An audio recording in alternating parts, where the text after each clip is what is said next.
Laissez ma parole devenir vivante en vous, car cela seul peut vous apporter le bénéfice dont vous avez besoin pour permettre à votre esprit de s'élever dans les hauteurs lumineuses des éternels jardins de Dieu. Il ne sert à rien d'avoir connaissance de la parole. Et même si vous saviez réciter par cœur mon message tout entier, phrase par phrase, pour vous en instruire, vous et vos semblables, cela ne sert à rien si vous n'agissez pas en conséquence, ne pensez pas dans le sens de ma parole et ne réglez pas votre vie entière d'après elle comme quelque chose d'évident, qui vous est passé dans la chair et dans le sang, qui ne peut être séparé de vous. Alors seulement vous pouvez puiser à mon message les éternelles valeurs qu'il renferme pour vous. C'est à leurs œuvres que vous les reconnaîtrez.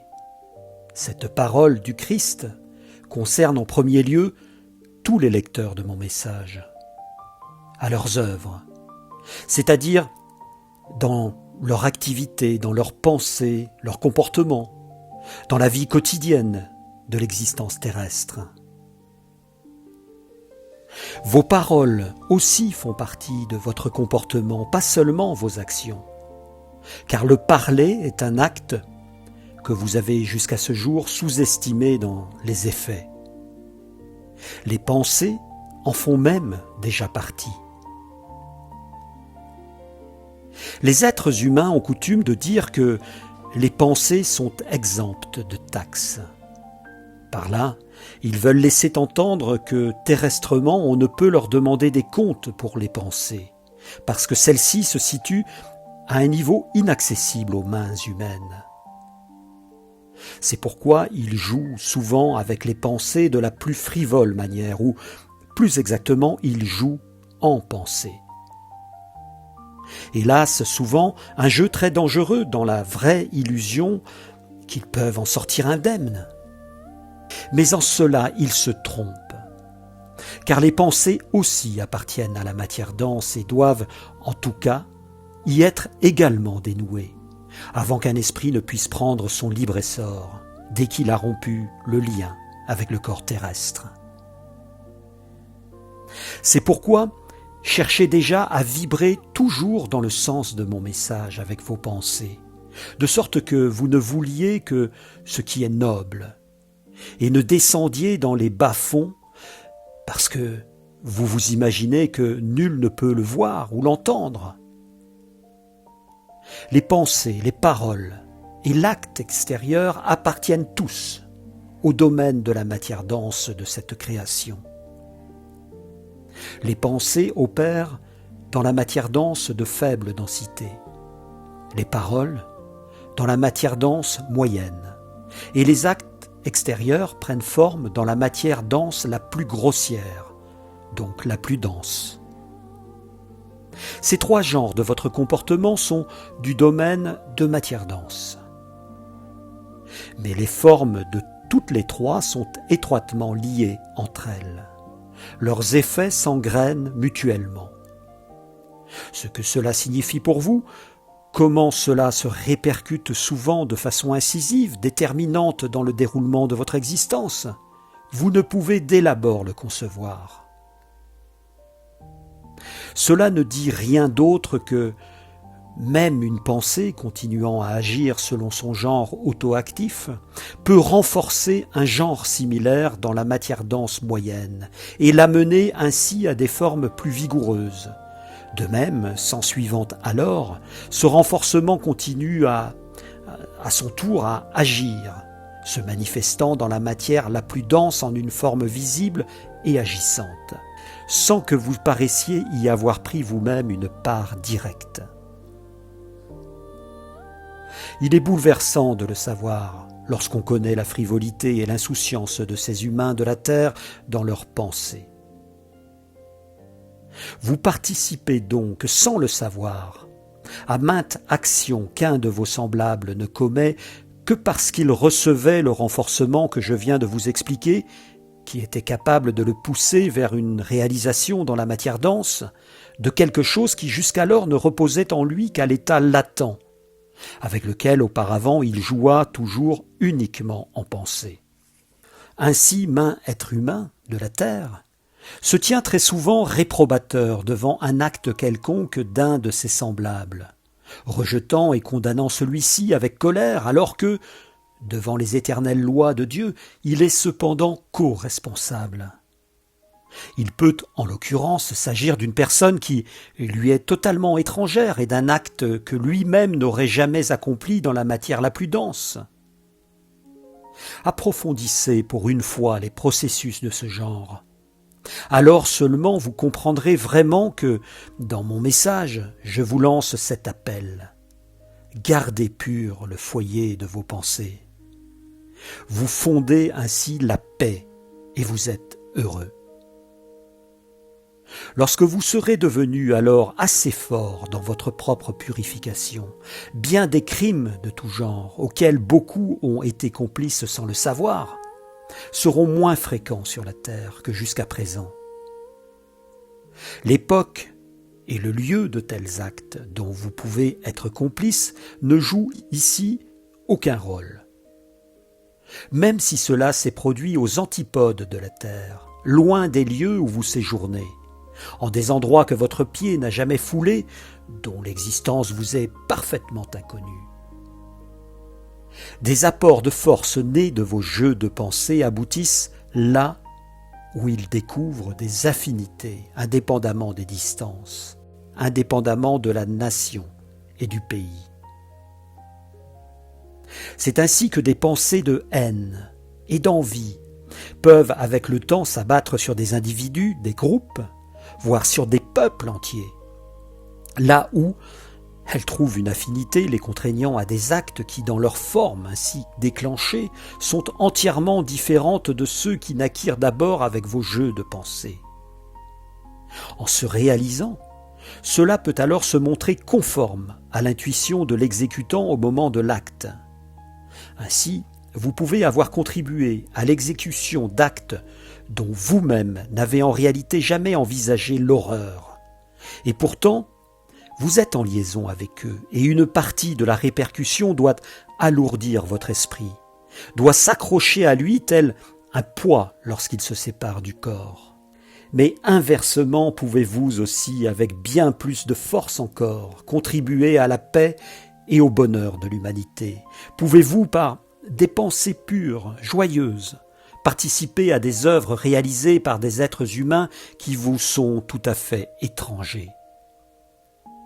La bénédiction qui en résulte reflue évidemment aussi sur vous, et vous ne savez pas pourquoi elle vous arrive. Si vous pouviez voir une seule fois comment l'immuable justice de la très sainte volonté de Dieu s'accomplit toujours dans les lois auto-actives de cette création pour chacune des pensées que vous nourrissez, vous mettriez toutes vos forces en œuvre pour obtenir la pureté dans votre pensée. Alors seulement, vous serez devenus ces êtres humains que, dans sa grâce, le Créateur veut guider dans son œuvre vers la connaissance qui leur confère l'éternité, et leur permet de devenir des aides dans la création qui sont dignes de recevoir les grâces éminentes destinées à l'esprit humain, afin qu'il les transforme en de joyeuses transmissions pleines de gratitude, pour les laisser parvenir à celles des créatures qui ne peuvent les recevoir que dans cette sorte de transformation à travers l'être humain et qui aujourd'hui en restent coupées de façon criminelle par la déchéance de l'esprit humain alors qu'il leur avait déjà été donné de naître en des temps d'une humanité meilleure et vibrant avec plus de pureté. Mais ainsi vous n'aurez alors rendu vivante et incandescente en vous qu'une seule phrase de mon message sur la terre. Elle est pour vous la plus ardue, celle qui rendra alors tout le reste beaucoup plus facile, dont l'accomplissement devra déjà faire surgir miracle sur miracle, terrestrement visible, tangible devant vous. Lorsque vous serez surmonté à cet égard, alors se trouvera à nouveau sur le chemin un danger qui résulte de la déformation de la pensée humaine. Vous y reconnaîtrez un pouvoir que vous ne voudrez que trop volontiers comprimer dans des formes bien définies, afin qu'elles servent à tel ou tel dessein particulier qui se compose de désirs personnels. Contre cela, je veux vous mettre en garde, dès aujourd'hui, car le danger peut vous engloutir. Vous pourriez y sombrer, après vous être déjà engagé sur le bon chemin. Gardez-vous de conquérir désespérément et de haute lutte cette pureté des pensées, car, ce faisant, vous la comprimeriez dès l'abord, dans des voies déterminées, et votre effort ne serait que charlatanisme. Cette pureté ne serait qu'artificiellement provoquée et ne pourrait jamais avoir l'effet puissant qu'elle doit avoir. Votre effort porterait préjudice au lieu de profit, parce qu'il lui manquerait l'authenticité de la libre intuition. Ce serait à nouveau un effet du vouloir de votre intellect, mais jamais le travail de votre esprit. Contre cela, je vous mets en garde. Pensez à ma parole du message qui vous dit que toute vraie grandeur ne peut résider que dans la simplicité. Car la vraie grandeur est simple. Cette simplicité à laquelle je pense ici, vous pourrez sans doute mieux la comprendre si, en guise de transition, vous la remplacez par la notion humaine et terrestre de droiture. Ceci est peut-être plus près de votre faculté de compréhension, et vous touchez ce qui est juste. Ce n'est pas avec le vouloir réfléchi que vous pouvez conférer à vos pensées cette pureté à laquelle je pense. Mais simple et illimité, le pur vouloir de votre intuition doit monter en vous, non comprimé dans une parole qui ne peut faire naître qu'une notion limitée.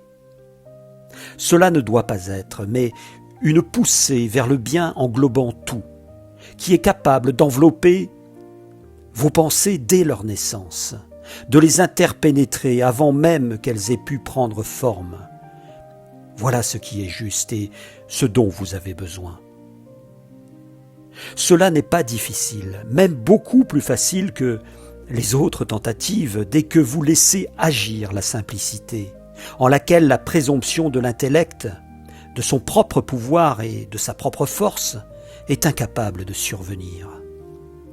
Faites le vide de vos pensées et libérez en vous l'aspiration vers ce qui est noble et bon.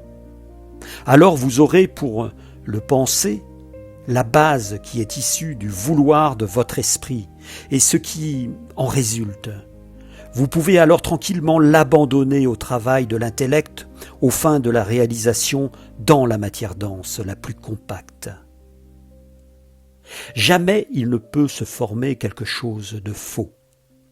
Rejetez loin de vous tous les tourments par les pensées. Faites confiance, par contre, à votre esprit, qui se frayera déjà correctement le chemin si vous ne l'emmurez vous-même. Devenez libre en esprit ne signifie rien d'autre que laisser en vous la voie à l'esprit.